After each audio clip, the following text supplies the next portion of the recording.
അങ്ങനെ കാത്തിരിപ്പിനൊടുവിൽ United kingdom of Kerala എന്ന ചിത്രത്തിൻ്റെ ആദ്യ ഷോ ഇപ്പോൾ കേരളത്തിലെ വിവിധ തിയേറ്ററുകളിൽ അവസാനിച്ച് ചിത്രത്തിൻ്റെ ആദ്യ റെസ്പോൺസ് ഒക്കെ പുറത്തുവന്നുകൊണ്ടിരിക്കുകയാണ്.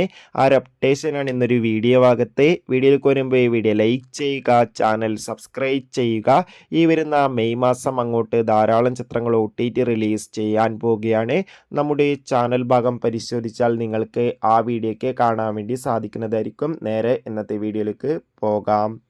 രഞ്ജിത്ത്, സഞ്ജീവ്, ജോണി ആൻ്റണി, മഞ്ജു പിള്ളെ എന്നൊക്കെ പ്രധാന കഥാപാത്രങ്ങളായെത്തി ഇന്ന് റിലീസിനെത്തിയ ചിത്രമായിരുന്നു United kingdom of Kerala.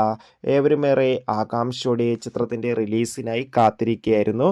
Finally ചിത്രത്തിൻ്റെ ആദ്യ ഷോ ഇപ്പോൾ കേരളത്തിലെ വിവിധ തിയേറ്ററുകളിൽ അവസാനിക്കുമ്പോൾ ചിത്രത്തിന് മികച്ച പോസിറ്റീവ് റെസ്പോൺസ് തന്നെയാണ് പുറത്തുവന്നുകൊണ്ടിരിക്കുന്നത്. ചിത്രം മികച്ചൊരു കോമഡി ആക്ഷൻ ത്രില്ലറാണെന്നും ചിത്രത്തിൽ നമുക്ക് രഞ്ജിത്ത് സഞ്ജീവിൻ്റെ മികച്ച അഭിനയം, മികച്ച ആക്ഷൻ രംഗങ്ങളും കാണാൻ വേണ്ടി സാധിക്കുന്നുണ്ടെന്ന് റിപ്പോർട്ടുകൾ സൂചിപ്പിക്കുകയാണ്. കാത്തിരിക്കാം.